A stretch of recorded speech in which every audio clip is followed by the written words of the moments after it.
My name is Jonny McCoy, and I'm the CEO and founder of WhiteFlag, a revolutionary new mental health platform where people instantly and anonymously connect with others who are going through the same mental health challenges. You'll hear on this podcast, which is the WhiteFlag Podcast, welcome all of you to our first episode. You'll hear stories of trauma and survival, and you'll hear that you're not alone. We're going to have some guests on that are professionals. We're going to have we'll have a ketamine doctor on here. We'll have some psychologists on here, a psychiatrist. We'll have some celebrities as well. WhiteFlag has a couple of different high-profile mental health advocates. I think you'll see a couple of them on here as well. But the first story that you're going to hear is mine. This is the first time that I've ever told this story, other than to my brother, partly to my wife and my therapist. But I'm ready to tell it.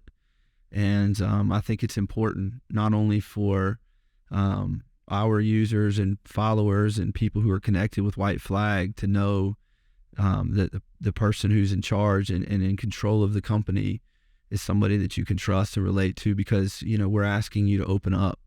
And I want you guys to know who I am truly. Most importantly, I'm going to tell my story because I feel as though it'll help me heal. And that's the most important thing to me. It should be the most important thing to all of you, is your own healing and your own journey.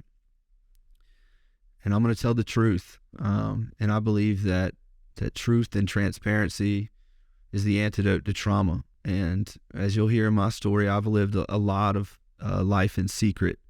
I was taught that at a very young age, that you don't talk about things that are hurting you or bothering you, especially those that are going on in your mind. I'm here to, break that cycle, in a very public way, so that you know that you can do it as well. There's nothing special about me. And so I hope that you, when you listen to my story, that you can relate, and that you can know that you're not alone truly. And most importantly, that you can realize, those of you who are suffering, you can realize that there's a way out, and that it's worth it on the other side of what you're going through, which is only temporary, I promise, but it's worth it. And you will be a changed person forever after you come through what you're dealing with, in a way that only other survivors can recognize in each other. But you'll have something for this world, something that's unique and something that is impossible to come by unless you've experienced it. And that's true empathy and a perspective that most individuals could never imagine. So please keep going. We need you. That's what WhiteFlag's all about, using what you've gone through and what you've experienced for good.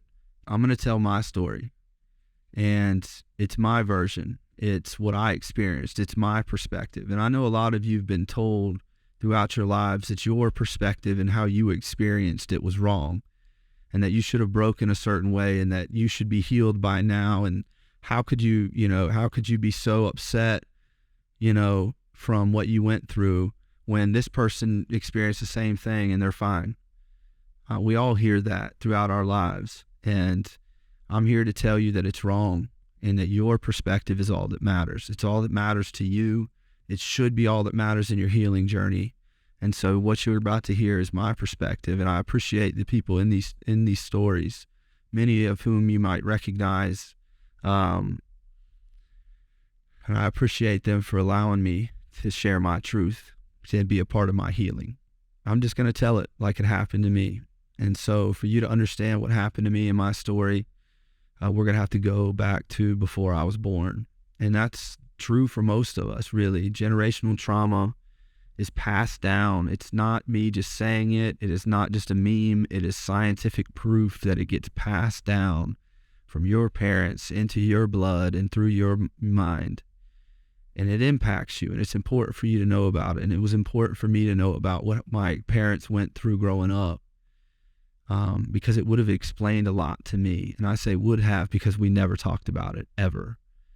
And, only until recently in the last couple of years, and I've been in recovery for 5 years. So I'm glad at where we are. And you're going to hear a lot about my family. And just like most people, that's where a lot of our issues come from. But I want everybody to know that I love my family very, very much. They mean the world to me. And even after all that you're about to hear and all that we went through, we're still kind of together. before I was born. My dad, he was a Southern, old time, old South peach farmer. The stuff that you would see, in old movies about like the kids wearing the overalls. I mean, my dad was in the middle of the deep South in South Carolina, a little town called McCoy, South Carolina. And this was the 50s when my dad was growing up, and he grew up around a lot of racism, and he grew up around a lot of hate. My father, living out there in McCoy, in rural McCoy, South Carolina, in peach country, he had some uncles that were very close to him, and that he was always trying to hang around. And my great grandfather, my father's grandfather, he was loved by those uncles, and in turn loved by my dad. And he got divorced back in those days. That really didn't happen. And after he got divorced, he moved out to the middle of nowhere in McCoy, dirt roads. I mean, McCoy's in the middle of nowhere. So he moves out to the middle of nowhere in this house with no electricity, and it's old South, the clock, and then the candles in the fireplace burning. Very few cars, if any, going by, the long dirt roads that you had to go down to get to. And it was then that my father's uncles and my father, they started to take turns visiting with my grandfather, because to their words, he was lonely. Sounds like to me now, hearing it, that he was depressed and suicidal and all these things. But they took turns going into that house and staying with him out there. And one fateful evening, it was my father's turn to go and visit and stay with him. And my dad was 12 at the time. And he got dropped off along the long dirt road, and then he makes his way up, because back then, they drop you where you have a straight shot. So he makes his way up the long drive up to the house, and as he's approaching the house, he can see, that it's dark and typical of him, unusual arrival. And he goes in, and he's not hearing anything, and he starts looking around, and the fire's not burning. And he said he got a bad feeling, and when he walked into the master bedroom where he would stay with my great-grandfather, there my great-grandfather was laying there in the bed, fully dressed, a note in his left hand clenched tight, and a gun in his right hand, with blood all over the wall behind him. And, my dad,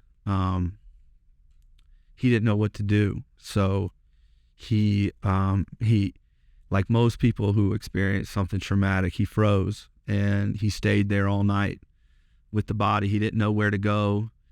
He didn't know that back then there was no phones in the houses, especially out there in the country. And so he stayed with my great-grandfather in the room all night long, wondering if the ghost was going to pop out, or, why did he do it? He knew I was coming. Should I read the note?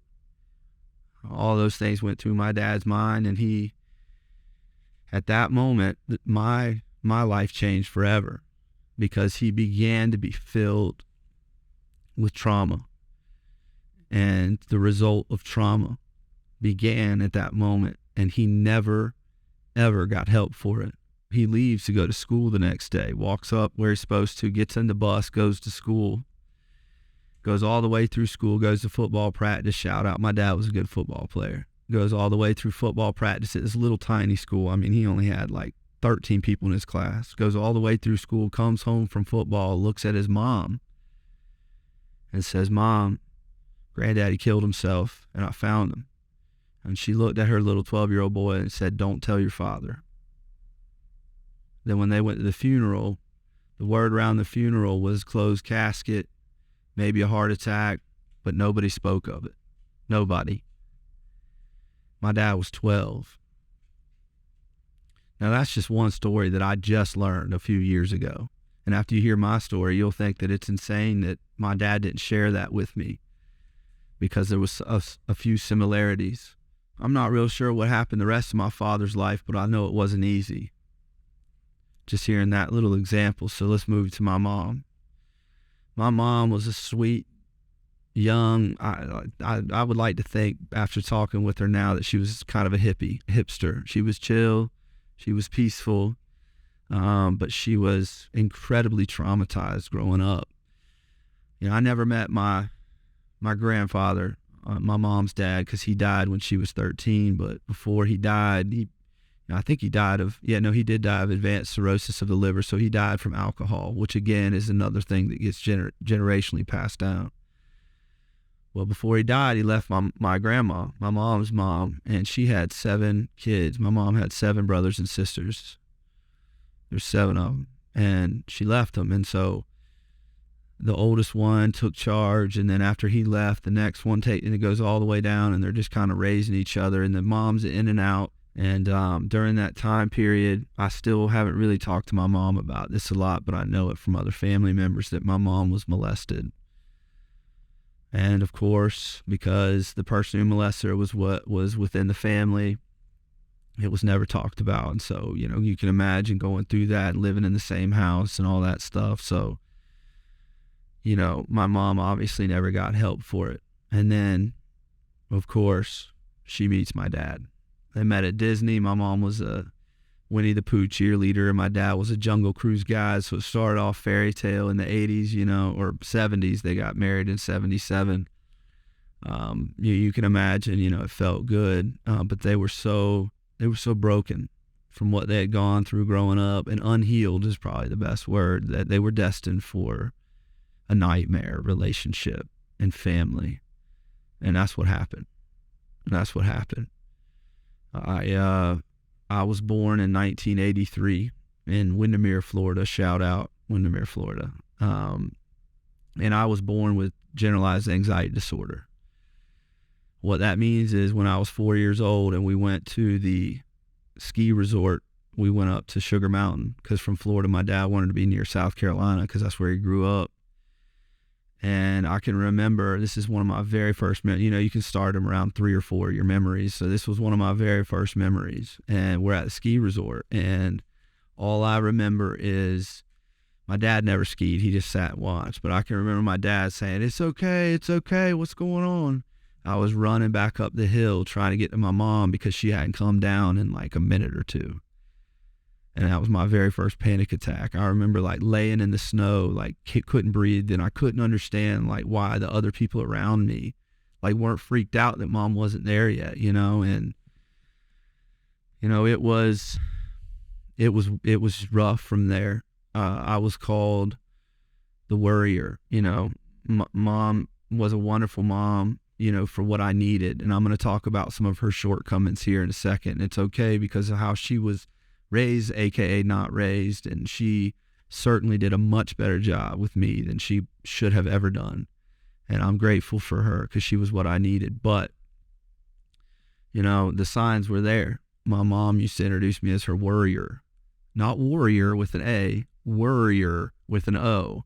As a little boy, he's my worrier, and I'm like, now looking back on that, I was dying of anxiety. I needed to talk to somebody and have an analysis done. And, this was before I was 10 is what I'm talking about now. And, before I was 10, my mom she is love of my life. I mean, because she got from me what she needed from her husband, which was love and affection, adoring love and affection. And I was the middle child. You won't hear much about my brothers, but I was the middle child, and she chose me to come in the room every night and lay with me, and she brought her own blanket. And I mean, we were literally like best friends.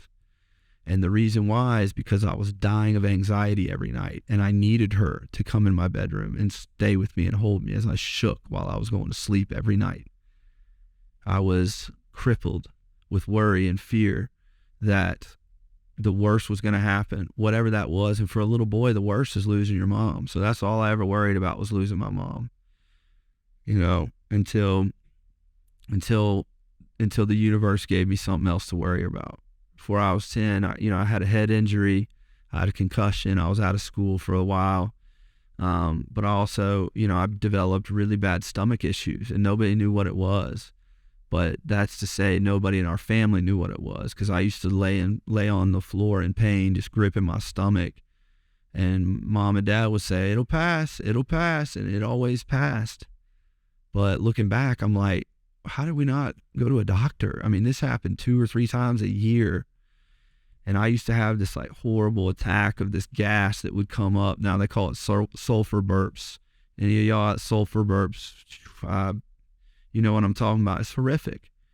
And my anxiety got worse because of these stomach issues and because of this issue that I had with, you know, having like this really awful experience with my stomach and with gas and with all this other stuff. Like I just, it was horrible, you know, being a little boy and not being able to go places because you're worried about the bathroom, like situation, like where is it? Like who, like is somebody gonna come in and bother me? Like that was my thing when I was growing up, was like, you know, like where are we going? Is there bathrooms there? And like normal kids don't worry about that stuff, but I voiced it. And, you know, again, because we don't talk about mental health and all that other stuff, like nobody picked up on it.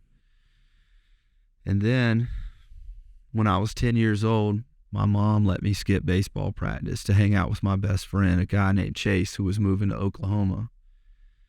And I missed baseball practice, and when we were coming back, we just wanted to go to the little Ready Market up the street and get a Snickers and a frozen drink. Those are my favorite.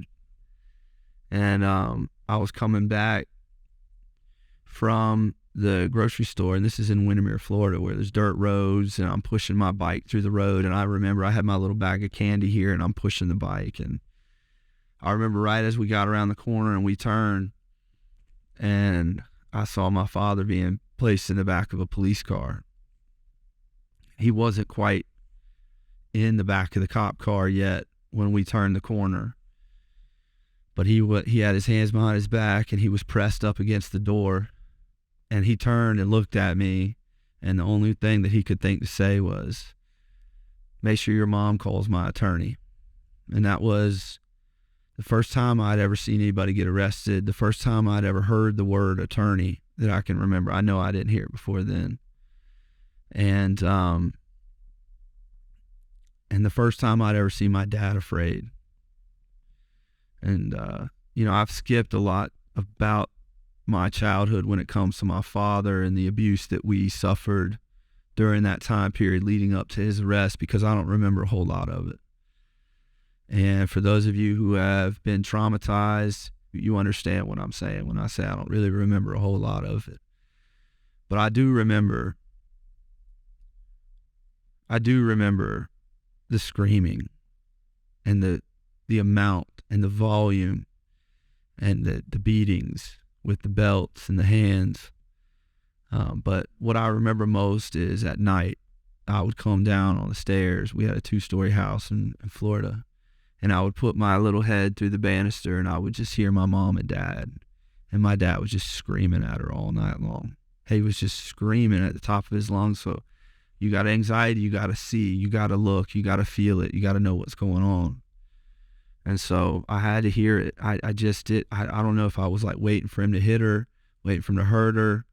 But I do remember on a couple occasions, like I would just like walk through like I was getting a drink, and like they would stop. But that day that he was getting placed in the back of the cop car, he hit my mom in the face with a bottle because she let me miss baseball practice. And you know, we were close, Mom and I were, you know, and to walk past him getting put in the cop car and like walk into the house seeing my mom, you know, with the bandage, like the big ice over her face. I can still remember where she was in the room, like how she looked, like, and I remember like the cop like being like, "We have to take him to jail. And my mom taking the ice pack and slamming it down and going, "No, F no." I'm gonna say, you know, "Fuck no." And I remember like turning to my friend who was still with me and being like, "You don't have to go. You don't have to leave." Like that was what my first instinct was, like, was to make sure that my buddy was still there. Like that's how like shocked I was by the whole thing. Like looking back on it, you know, my little brother was there though in the room, I believe. And I'm not sure about my older brother, but I can assume as well. But I didn't see the bottle fly, but everything that I experienced from the time I came around that corner to the time that I talked to my mom and saw, you know, the police with her and the medical workers with her, my life changed forever. When my dad came home from the jail, the man who never cried, never showed any emotion, never showed any fear, I just remember him like sitting me down and telling me how horrific jail was. I remember him like vividly describing the screams and the lights and the people. I was 10, and he was telling me about like how the light was right in his, I can remember vividly, the light was in my eye. There's a guy on the ground and he's screaming and, they're coming at me. And I just remember like being like in shock that this guy was like afraid of, I mean, it messed him up. It messed him up. My dad never lifted his hand again. Never. He went to treatment for anger or something for a week or two. And when he came home, he was just shouting. He didn't raise his hands anymore. But, he never continued in with his treatment. You know what I mean? Because he didn't think it was real. And he's told me that. He tells me that treatment is just, you can just get over your past and move on. So we're hearing about how my dad got over everything, After my dad, told me about the jail experience and what I'd seen and heard on that day, it took all of my anxiety and focused it on being arrested. All of it. And when you're a 10-year-old boy and you are terrified of police and you're terrified of the jail and you're in elementary school and they bring in DARE is Drug Awareness Resistance Education, shout out. And they're playing, they're showing the police are coming in every week to your elementary school. That was DARE to keep kids off drugs. They showed your brain, the egg frying. They say that's what your brain. So I'm just like terrified of drugs. I'm terrified of anything that could possibly get me arrested. And my entire focus became, don't do anything that could get you arrested. And when you're a little boy and you go to a grocery store and you gotta, you're eating a candy bar and you walk out the door with your mom and she goes, oh my gosh, I can't believe we forgot to pay for that. And you have panic attacks for weeks because you think that you're going to get arrested as a little boy. It's real, what I went through. And I could have been soft or whatever everybody used to call me. Sensitive, worrier, soft. P word was big back then. I'm not going to say it. But that was my word that my brothers called me. I was soft. Felt to me like I was fighting for my life. I was anything but soft looking back. So shortly after my dad's arrest, we got hit with the lawsuit. So he's going through the criminal court, and then we get a notification from an attorney that my dad's being sued as the president of the Little League that I played for, baseball. A woman, a coach, my coach, sued my dad for saying, and I quote, "We'll have no more mommy ball," for not playing his son. Nowadays, that doesn't sound right. It doesn't sound good. I mean, to a woman trying to coach, being my coach, like, I thought it was great. Even as a little boy, I thought it was cool. Like, it was something different. I enjoyed it. I was so obsessed with my mom. I got along with women a lot better anyway. But my dad, like, that was like the softest thing my dad ever said, and for that was the time that he gets his lawsuit. And I didn't know what any of this was. Now I heard my dad talk about an attorney. Now I'm seeing these lawsuits come towards our family and they're just wrecking it. My mom started drinking heavily at that time. Now, we were still in Florida. But I remember coming home from school and my mom just laying on the couch, and that poor lady couldn't move. I mean, she had been through so much in her life at this point, but she couldn't even move. The only thing that was near her other than me was a styrofoam cup filled with white wine. And it just that wine glass got heavier and heavier as the criminal thing against my dad, which was dropped, I don't know, he said it was dropped. And the civil case where my dad had to be deposed, and they brought up his arrest. And then, true story, I was in 6th grade at the time, and I was in 7th grade. And a girl who I thought was my friend from around the corner, she brought a news article to school about my dad hitting my mom. And that was what the news article was about. She passed it around. And that was in 7th grade. And I remember shortly after that, my mom and dad were like, we're moving to South Carolina because we need to be closer to your dad's family, I guess. At this time, I hadn't seen them but like 3 times my whole life. And we left town, you know. We thought maybe a fresh start. Like, the lawsuit, of course, ended up being dismissed, and my father didn't countersue or anything. I don't even know, like, if he could have, but, you know, my dad, you know, he was terrified of the legal system, and he told me about it. And they told us about every detail about that lawsuit. And again, now I'm, like, terrified of, you know, criminal court, civil court. Like, I'm just, like, taking it all in like a sponge from my parents. And, I mean, I am terrified of the justice system. And I remember, like, one day, you know, shortly after we moved, I remember my mom just stopped coming out of her room. The boys we were so messed up by that point. We were fighting all the time, the 3 of us, and we were fighting her. My big thing was, you know, I just wanted everybody in the family to see what I saw, which was just the alcohol. I mean, she was fall down drunk, you know, by the middle of it, not the end of it.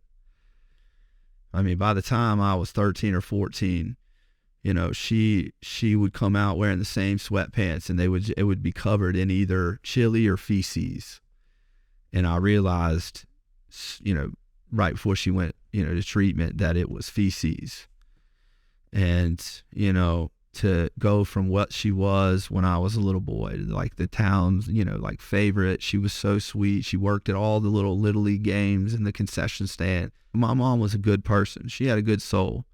And, you know, by the time that my dad got finished with her, and the mental games that he played on her, because my dad has PTSD, anxiety, a bunch of undiagnosed, of course.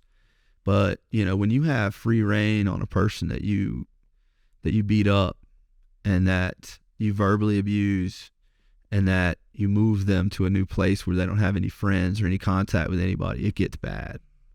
And it got real bad for my mom. I remember, you know, I just wanted my mom back. So I would run around the whole house, like finding wine bottles and breaking the wine bottles and filling them with like oil or whatever I could. You know, I thought if I poisoned mom with wine bottles, she would stop drinking. You know, I was 15. I didn't know any better. And my dad would always be like, just stop, leave her alone. I'd be like, what are we doing here? I mean, I was 15 years old. Like, we're just going to allow this? And yes, we were, because my dad, you know, whether it's OCD or, you know, whatever it is else that he has, he loved that my mom never left the house. He loved that he had, I mean, if somebody's just fall down drunk, you got total control over them. Control is what it was about. And he had it over her. And had she not nearly died, I mean, we would still be living it. What happened was I went to school and I started talking to my guidance counselors about what can I do here. And I told my dad, I said, Dad, I'm going to call the police when mom's driving and she's going to get a DUI. And he went and met with some guy of a friend and found a place. And I remember it was March 1st, when my mom left for treatment. And when she left, her hair was falling out. Her skin was peeling off of her arm. She had like such bad psoriasis. She was so dehydrated that like she would just cover her face in Vaseline. And she was just covered in sores. I mean, it was rough. There's a photo of my mom when she got to rehab, and she used to carry it around with her because people wouldn't believe it. But I mean, that was my mom at that point. And when she left and we said goodbye, it was just me and Mikey in the house. My younger brother at the time, my older brother, was playing college football in Charleston in his first year when mom left. But when she finally left, my dad was a wreck, and I was just like, I think that's it. I think it's going to be us with dad now. You know, I didn't think she was coming back. I mean, I didn't think she was going to survive. She was so messed up. They had her in intensive care for a week when she got to her facility. And her dad died of cirrhosis of the liver, but nothing's generational. But anyway, that time period when my mom was in treatment, my dad just totally lost his grip with reality. I mean, his biggest fear was losing my mom. And he was never closer to losing her when she was in treatment, telling them about what happened to her, or some of it. And he didn't like that. So now he hates therapy and hates treatment and all these other things. And so mom leaves the treatment facility and goes to halfway house type thing in Florida. I'm still in high school, like without a mom, like just like pretending that everything's all right, you know. And like my dad was just like, it was just me and Mikey, really. I mean, that's why Mikey and I are so close. But my dad, you know, he was in shambles because this lady was gone, you know, and so I remember we packed up and we went down to Florida to see her at this halfway house. She had been there for like 6 months or so. I can't remember how long it was, but I remember the whole thing. My dad was just on his best behavior. He was the nicest guy ever on that trip. And I remember being like, well, this is great. Like, I mean, and you know, my mom, I tell the story, but my mom, she walked out of the hotel to meet us, and it must have been 6 or 8 months. And I couldn't even recognize her. She was so beautiful. She was so tan. She was back. She was back in a big way. She fought her way back. And my mom is strong. You want to know how I'm sitting here? That's my mom. But I'll tell you, you know, that was the first time I had seen her wear jeans or boots. Like, she had on Ugg boots. I hadn't seen her dress up since I was a little boy. And I mean, that was it. I was attached all over again. And I forgave her instantly. She stood up in one of those meetings and they were like, alcohol is hereditary. Forgive her if she, relapses. And I couldn't hear that relapse word. I couldn't go through it again. And she looks down at me and she looks at this room, all these people. My mom, she ain't college educated. My mom ain't never had a real job, other than like a bank teller. And for her to stand up and hold the room and say, listen, I know that it's a disease and I know that it can happen to anybody at any time, but it'll never happen to me again. And it's because of him. I'm not leaving him again. And she held my hand and I was like, that's it. It's her and I again forever. Shortly after that, I went to college. And the application process for college taught me everything, because I got denied from several colleges. And then I finally got into Carolina. And I remember like thinking, why are all my friends getting in these places and I'm not? May have been my grades, and then my grades did suffer. You heard what I went through in high school. But I was so confused, but at the same time, I learned what being a nobody really meant. I learned right then and there what being a nobody meant. Doesn't mean that you're not cool. My dad was the coolest guy, funniest guy out in public. Doesn't mean you're not savvy. My dad was a businessman. It means that nobody can call somebody on your behalf and get things done. That's what being a nobody means. And that's what I was at that point. And remember, I was terrified of getting arrested and going to jail. So if you're terrified of something, you're going to do everything you can to protect yourself. And now I'm learning if you're somebody, then they don't mess with you. So that all started when I started going to college right there. But, high school was rough for me. The anxiety was constant. The issues with, my stomach were unrelenting. I had, when I was in 7th grade, I had 50-something absences. When we moved to Myrtle Beach in South Carolina, we had to explain the 50-something absences. And I guess my dad explained it away, but the truth is I had stomach issues. And it wasn't until I got into college until we found out what it really was, because nobody ever took me to the doctor, ever, not once. The funny thing about high school is while my mom was in rehab, I was voted unanimous class clown. That's a unanimous, because I really didn't want to win class clown. I didn't think that was what I was probably something like I want to be the guy who gets flirting or, whatever. But I won class clown during the darkest time of anybody could possibly go through. I mean, we were really in a lot of pain. The boys were. And that tells you everything you need to know about me, that I could put whatever I needed to underneath the surface, and I could be whoever I needed to be to survive. And that's what I was, and that's what I did. People like funny. So I was funny. People like popular, so I was popular. People don't like when you fight, so I never fought. People don't like when you're mean or rude. I never did any of that. And it was all because I knew if they came for me, and they being the police, that if I was liked, that I would have more protection against the false accusation, because I knew I wasn't going to break the law. I had to prepare myself for what every TV show showed, which was a false case, false accusation. So by the time I go to college, you know, my anxiety was through the roof. My mom got a job, and she would send me a couple bucks every month, what she could, out of her paycheck, which I really appreciated. Obviously, her and I were closer in that time, but I was broke in college. And it drove my anxiety wild, not knowing if I was going to be able to eat the next week, or, you know, had extra money to take a girl out on a date or whatever. I just, you know, I had a rough experience with the financial aspect of college until one day I was supposed to show up for a group meeting, and I never did. I didn't show up for the meeting. And one of the girls in the meeting, the group meeting, came over to my house a couple of days afterwards.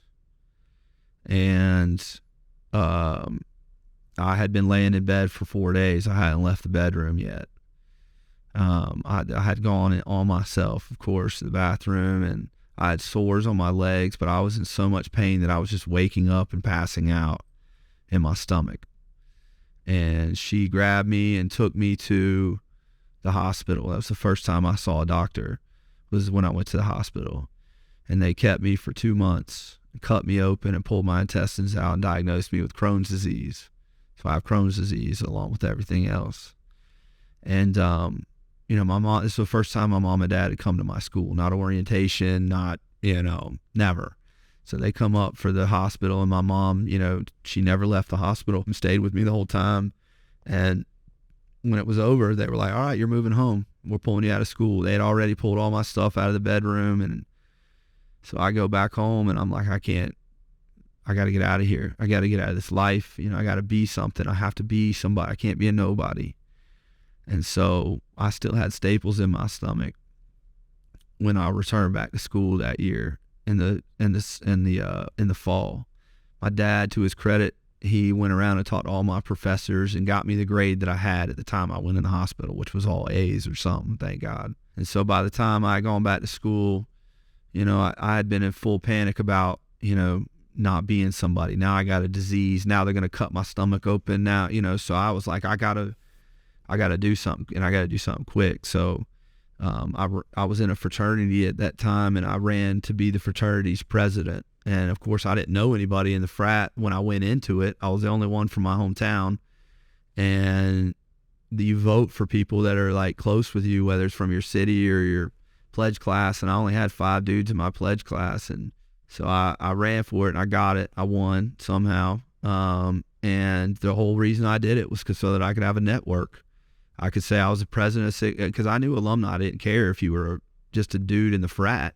But if you call and you say, I'm the fraternity president, they'll answer. And so that's why I ran for president and won the fraternity president. It's because I was starting to become somebody. Because I knew the only way that they wouldn't come for me is if I was somebody. So now I'm fraternity president, and I'm in college, and I'm enjoying it, and I've got a girlfriend and all those good things. But I still, you know, was afraid. I still was dealing with anxiety. My Crohn's disease was at its worst. And so, you know, I start talking to some of the fraternity brothers, and they're like, we're going to law school. And like when I would hear these older guys, like, I'm studying for the LSAT, and I'm like, man, maybe I never thought I could be a lawyer. I thought I'd have to have enough money to hire a good lawyer, not be one. So when I'm in the fraternity and I'm seeing these guys getting in, I'm like, what? I could be a lawyer. So, you know, my anxiety all went to that. You got to be a lawyer so you can protect yourself in case anybody comes for you and accuses you of a crime or files a lawsuit against you. That's it. I mean, I didn't even know a lawyer, not in my family. I hadn't even met one before I applied to law school. And now we got to talk about my law school application and what happened. Well, as a testament to being a nobody, I got waitlisted. And what was funny about that, or what was difficult about that, was I had everybody's grades in the fraternity. I knew what they were. I was president. I had everybody's grades. I knew everybody's test scores on the LSAT because we all took the same class. And all of them got in but me. And I was their president. I'm like, extracurricular must not count. What is going on here? So I go up to the school and I meet with the dean of admissions. And I'm like, what's going on here? And he's like, yeah, your grades aren't good enough. And I'm like, are they really not? Because, I mean, I don't want to throw anybody under the bus, but they are good enough for these guys. The LSAT's good enough for these guys. And he goes, yeah, grades and LSAT, but they had something you don't. The letters of recommendation. And I'm thinking, well, you got a professor from me and I think my dad got a preacher, honestly, to write a letter for me. And you had to have 2 letters. And I asked a senator from our hometown to write me a letter. And because I was of a different political affiliation with him, I was very, very conservative at the time because my dad raised me, And because I was different, he said he would. And then when he hung up the phone, he turned to his intern and said, yeah, right. And made some comment. Well, his intern was one of my best friends. And so he called me and told me what happened. And I was like, well, I got to go get another letter. So I had to get I got a letter from the preacher guy, I guess. So my 2 letters were from a professor of mine and a preacher because I was a nobody. That's why that senator didn't write me a letter, because I was a nobody.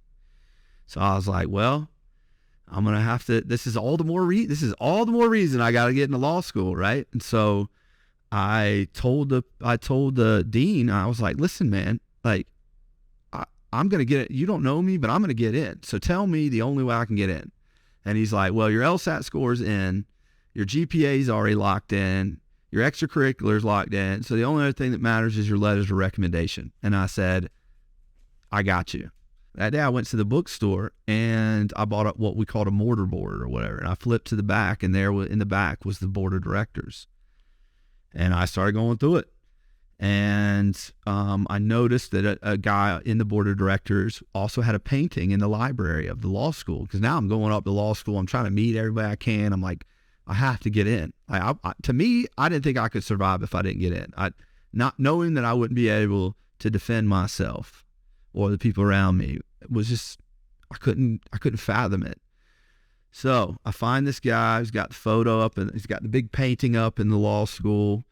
And I start doing research on him, and it turns out he is in my fraternity just 30 years earlier or something like that. So I'm like, this is it. I'm going to meet this guy. He's going to write me a letter, and I'm going to get in law school, and that's going to be it. Well, little did I know that his law firm was out in the middle of nowhere. It was in this little town called Bamberg, South Carolina. So I tell my girlfriend at the time, I guess I'm going to Bamberg. So I call up his office, and they're like, no meetings. This guy's like semi-retired at the time, like barely in his office. And so, I asked her, what week is he going to be in? I'll just try to catch him on the phone. And I knew she would tell me the truth. And she's like, well, he'll be in 3 weeks, and blah, blah, blah. So I go and I get a hotel room in St. George, South Carolina. And I'm going to tell you right now, it was no Hilton. I mean, it was very scary, there's like people living in the hotel, but it was the only one that I could find out there that I could afford. I didn't have any money. So I stay in this sketchy hotel, and in the middle of the night, I hear some people on both sides of the door. And I'm like, I'm not gonna be able to sleep. So I get in my car and I just drive to the guy's office, and I sleep in the parking lot across the street from his office.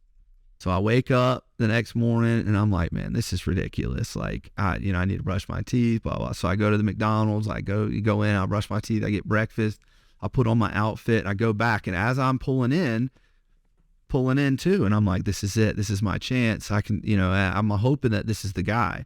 And so he's walking and fiddling with his keys or whatever. And I'm like, I got to go before. I got to go. So I go before him, and I grab the door and I open the door for him. And he goes, well, thank you, young man. I'm holding it for him. He goes, well, thank you, young man. I go, you don't owe me a meeting. You don't owe me anything. You're welcome. And I don't think he heard me, because he was like, what'd you say? Thank you. What'd you say? Kind of stumbled over it. And I was like, oh, I was just reminding you about our meeting. And he was like, we have a meeting. I don't have anything on my calendar. And I'm like, well, I just drove all the way here. And, if you don't mind, I'm a Sigma Nu, if we could get 5 minutes. It's like, oh yeah, come on in.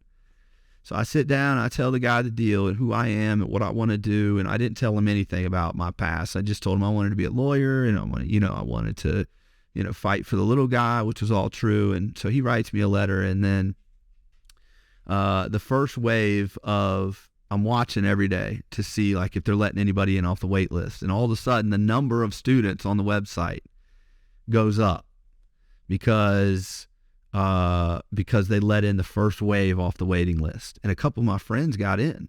Again, I knew their scores. I had better scores. It was no big deal. I was happy for these people, obviously. I just wanted in too. And one of my friends got in, and so I knew that they had done a wave of wait list, individuals. And I was just like, I go up to the admissions office and I'm like, what is going on here? What is going on here? How are you guys not letting me in? I just got this letter from this guy, and there was only a couple weeks left before orientation. At the time, I'm living in Columbia. I'm so stressed out through the whole process that I developed psoriasis on my arm. It is literally like I didn't even know what it was. I never even got it treated. It's not like I had a doctor. I'm like putting this cream on this like thing that is just like nasty. And I remember that's how stressed I was. And my mom and dad were like, you need to come home and work at the restaurant that my dad worked at as the marketing director. You need to come work at the restaurant that your dad works at. That's got to be your life. And I'm like, what is going on here? I can't settle for that. And it wasn't heroic. I just didn't think I'd survive as a regular person. And so I went and met with the dean. I'm like, what is going on? You just let in another wave? Like, I got this letter. And he goes, yeah, you got a letter, but for the admissions committee, everybody, writes letters. It's whether or not the person will burn down the law school if you don't get in, whether or not your family, whether or not they care about you. I didn't know what else to do.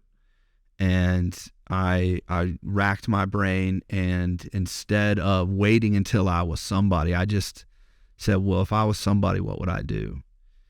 And I would call the most powerful person that I know. So there was about a week left before orientation started. And my roommate at the time, I moved in with a buddy of mine from college who was definitely going to law school. He was already in, real cool guy, loved him to death. We were living together, and he's like, yeah, orientation's on Thursday. Like, he was rooting for me the whole time. Great dude.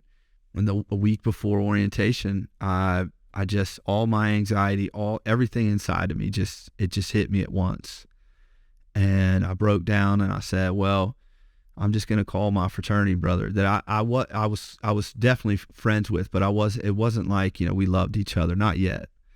And I called him, and his dad was a very, very powerful politician at the time. Again, my fraternity opening doors. And when he answered the phone, I just started crying. And for me to like cry to this guy, and for him to just like immediately jump in and be like, what do you need? What is it? What can I do for you? And I told him. And I don't want him to get in any trouble. I don't think he's still in politics. But I got a call from the dean, not the admissions director, the dean. And he was like, listen, man, I'm sorry, there's not enough seats. Like, we're hamstringed with this, like, this is a rule. And I'm thinking, I'm just like shocked this guy's calling. He knows who I am. Like, maybe I'll get in next year. I don't know. And he's like, maybe next year. And I was like, listen, you and I both know if I don't go this year, I will never go. And he was like, I'll do all I can, and this is the dean. And I'm like, all right, well. So the morning of orientation, my roommate wakes up, puts on his suit and tie, because you got to take photos on the first day. He puts on his clothes and he goes to orientation, says goodbye, like whatever. Well, I wake up, I shower and put on the same exact outfit. And I'm like, it's now or never. So I was talking with him on the phone, and he and I are good friends, and he was like, let's go to lunch, today, whatever, I'll let you know. And I'm like, what, has everybody signed up? He's like, oh yeah, we signed up, we took our photo, and we're in our first like orientation class. And I'm like, okay. So I get in the car and I drive up there, because now I know that they all checked in. And I walk into the admissions office, and there's the admissions director, and he's got these books on his desk, and he goes, would you believe I was just about to call you? And I was like, no, I wouldn't believe that. And he was like, here's your stuff. And for the first 3 weeks, I was known as the one kid that didn't show up. I was called his name for the first 3 weeks. One guy didn't show up, and I got into law school. When I called my dad and told him, I called him and I was like, "Hey, Dad, I did it." That's all I said. And he was, of course, asked me about the chore that he asked. "Did you mail it? What is that what you're saying?" I said, "No, Dad, I got into law school." And I just remember, like, there are moments that you remember about your parents. And I just remember, like, it was the first time I'd ever really known that he was proud of me. Like, to hear, like, all of the air, like, he literally went like that when I told him. And it was, man, it was a big moment for me as a person to know that my father approves of me. And my brothers all played college football, and like my dad was like the dad off Varsity Blues. Hey, and I wasn't anything in his eyes because I didn't play college football. Now I was somebody, at least a little bit. And so, I go into law school and I am anxious the whole time. Like, I don't belong here. Like, I'm fighting through it. I got good friends around me helping me out, and I really, really focused on, what I graduated with, my GPA. It was in the top half of the class, was the best I could have possibly done. I did the best I possibly could do. And I got a really good job coming out of law school. And the job that I got was a corporate insurance defense lawyer. But when I was in law school, the thing I was most interested in was criminal. The more I learned about it, the safer I felt. The more I felt like they couldn't come for me or wouldn't come. And if they did come for me, I could protect myself. I learned the First Amendment, then I learned the Fourth Amendment, then I learned, I'm learning all this stuff that I can use to protect myself. But my family had never been anybody. And so when I got offered the job as a corporate insurance lawyer, I took it. It was a lot of money. And those are the Tom Cruise in the movie The Firm. Like, when you get a big job, that's what they're talking about. Insurance, big business, big money, defending businesses. And so that's what I was doing until October 17th of 2009. On the next episode, you'll hear about how my life changed forever on October 17th, 2009 in ways that I couldn't even imagine. And for somebody with anxiety, I imagined the worst case scenario. But I couldn't even fathom this in my brain. You'll hear about on the next episode how I responded, how I broke a certain way, the different ways that I would cope with different medications, alcohol. You'll hear about how I used to try cases and win them, and how I fought for the little guy as a criminal defense attorney, and as I battled the state and the people who I believed did me wrong and did other people wrong as a civil rights attorney. But we're also going to talk about, some hopeful moments, and we'll begin to talk about how I climbed out of the darkness after all that time. So I appreciate you guys listening. Again, this is just my story, my version of it, and it's really helping me heal, and I appreciate y'all for being part of that process. I'll see you next week.